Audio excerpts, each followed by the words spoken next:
Good morning. Today is Thursday. We are into the second day of March, and the time right now Singapore is 11:46 in the morning. We have about 14 minutes more before noon.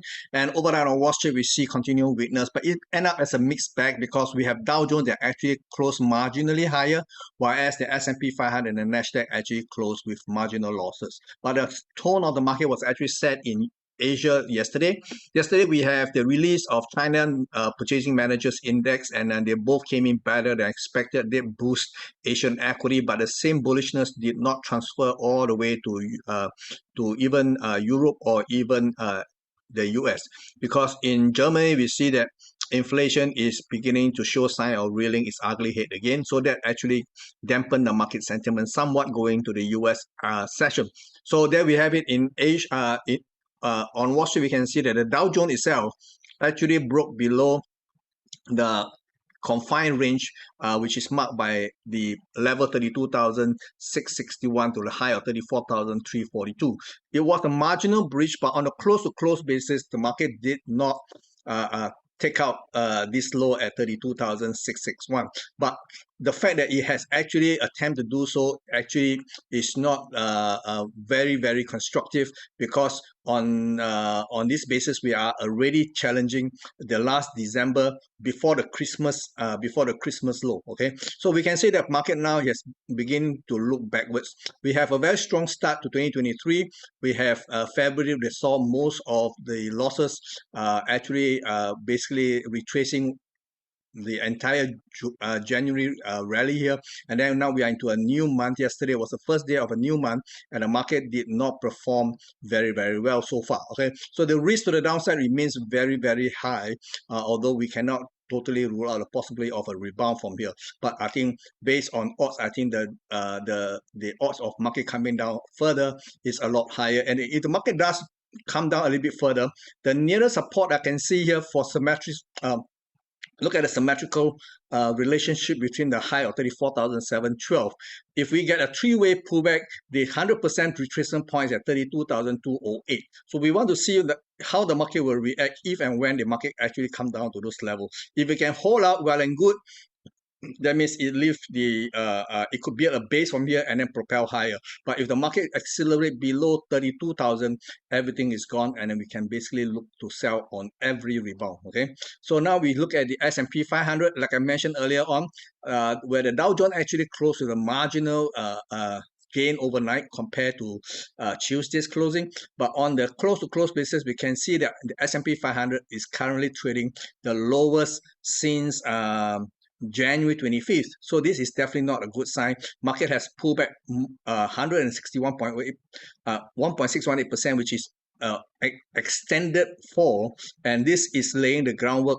And if the market can bounce here, I think the market may actually come back to this level again. That means market may take out 3,950 again one more time. Okay, so in that case, we have a very neat five-way down, and any rebound thereafter, we want to sell it, because there should be another equal leg depending on how deep this current decline from 4,195 actually ends up. So we could have an equal distance at the bare minimum to the downside. So we want to look for that completion of five-way followed by a three-way rally.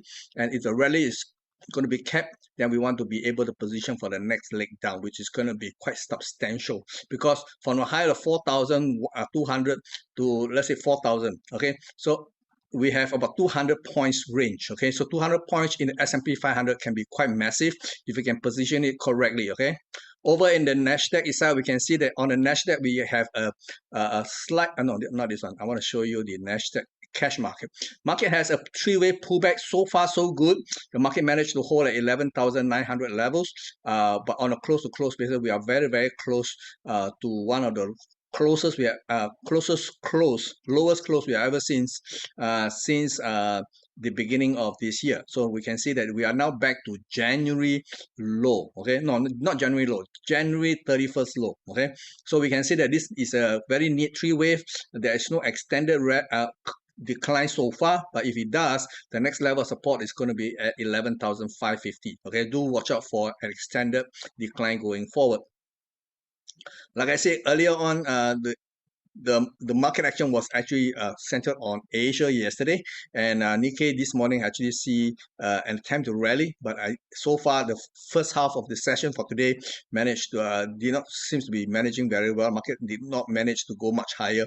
There is a risk that the market may be kept at 27,655, and if the market do unravel from here, then the test of 27,050 is going to be what's on the card. Okay. However, the potential 5-way structure here uh, is giving rise to the possibility that the market may have not finished this entire counter trend rally from 25,661. There is the possibility market may actually go beyond 27,821 eventually and may be kept around 28,200 levels. Okay, so that if that happens, then we have a very neat 5-wave rally, and if that's the case, the market should pull back to this low level here one more time before you decide which way you want to go next. Okay, over in the Shanghai Composite Index, we can see a very clear breakout.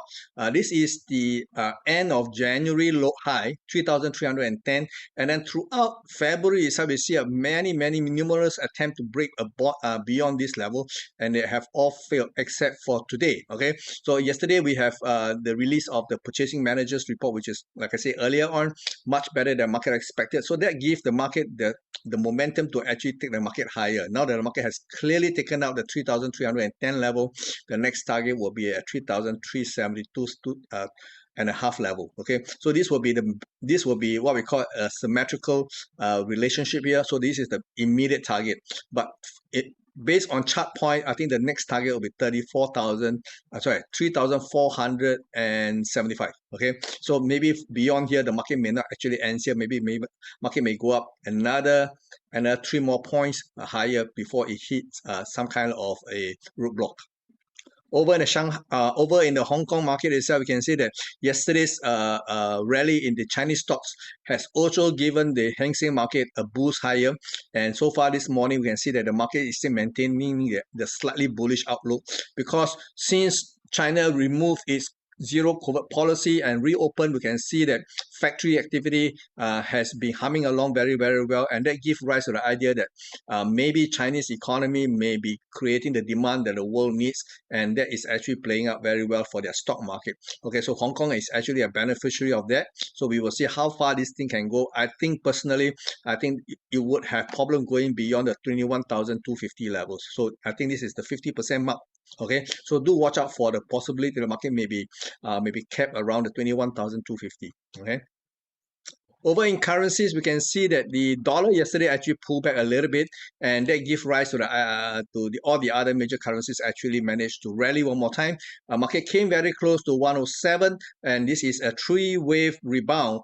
And because it's a 3-wave rebound, the market couldn't go beyond that. So that gives the idea that maybe the rebound is over, and then maybe the currencies are getting ready to come back down. But I think there is a little bit of there may be one more set of 3-wave to see, and I think ultimately the high that we should be contending with is probably at 108. Okay, maybe another 100 pips more to go. So wait for the market to do a very simple short-term pullback, and then another set of 3-wave to challenge 108. I think that will be perfect, and then look to sell around 108 levels. Over in sterling, we are seeing a slightly different picture here. The market did not do very much last night, despite the dollar coming down. The sterling did not go up very much. When you compare this with the euro dollar chart, it does look like the sterling is underperforming, and if the case, I think there will be a bit of a catch up for it to do. And if this is a 3-wave rally, equality will be pointing to 121.90 levels. Okay, so look out for another possibility of a market extending higher beyond 121.43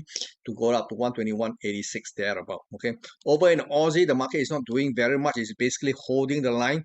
Yesterday, market went up to as low as 0.67, and then slightly more, and then it hold out. And then what happened is that it ended up with a reversal pattern here within this very critical level of 0.6690 to 0.6730. So basically, this is a buy signal that I think we should heal it. Previously, I was short, and obviously, I didn't buy here.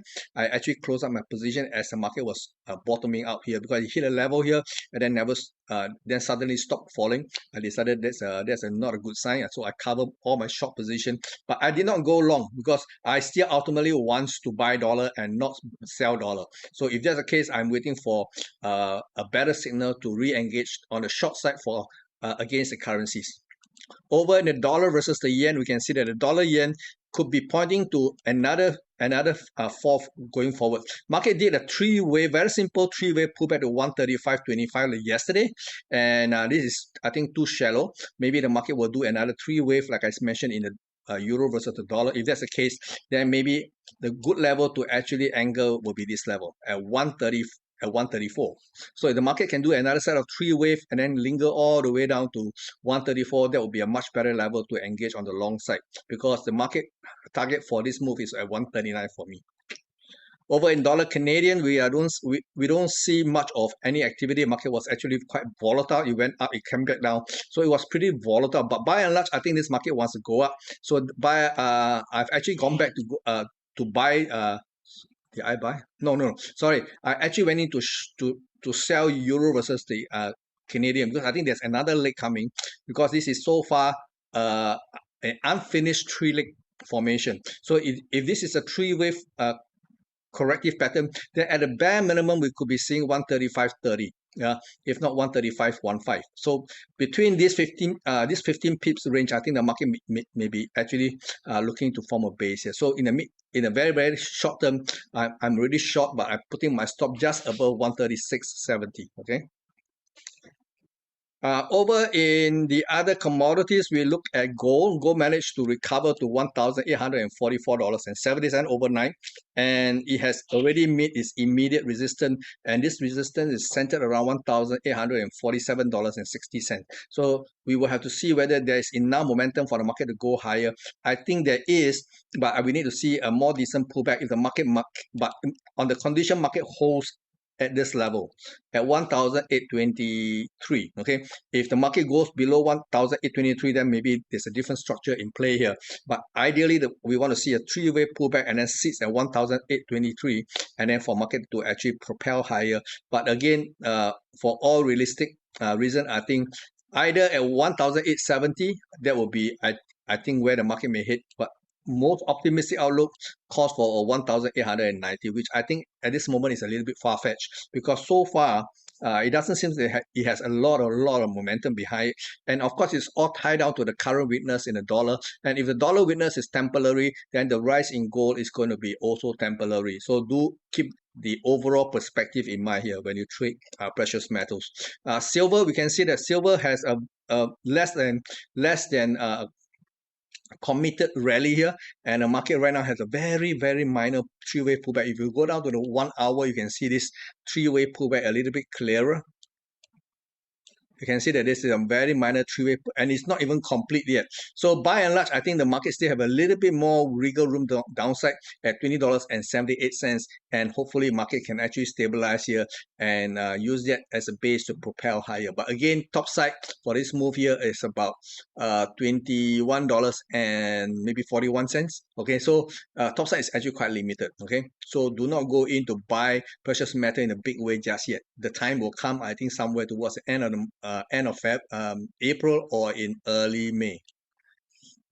Now, when we look at crude oil also managed to recover somewhat yesterday, and my view is that the rally that we are seeing, but we need the market to be a little bit stronger than this. Currently, the market rally has been very, how would I say? Yeah, it's crawling higher. It's not like rallying. So we need to see a more robust move, like a big spike.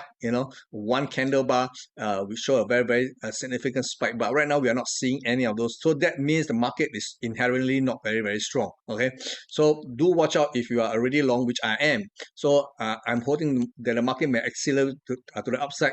First target will be $82.17. Ideally, the market can hit $84.83, because this will be a three-wave rally. So from the way that it's moving currently, it will take some time for the market to even break $80.60. So this is going to be somewhat of a wait. Okay. Over in crypto, we can see that Bitcoin and Ethereum actually is trying to burst higher. Yesterday, I did mention there's a near-term resistance line here that will determine the fate of this of this token here. So yesterday the market actually managed to do this three-way, but haven't quite hit its ideal target at 24,160. So the market actually now come back and sits at this resistance now and support. So I think the market has the criteria to actually challenge much higher. A break of 25,270 will point to a target of 26,300. So once the market reaches this level, be very careful, because the risk is that this could be the last leg of this entire move from the downside. And let me show you the daily time frame to give you a better look of this. This is a 5-wave pattern.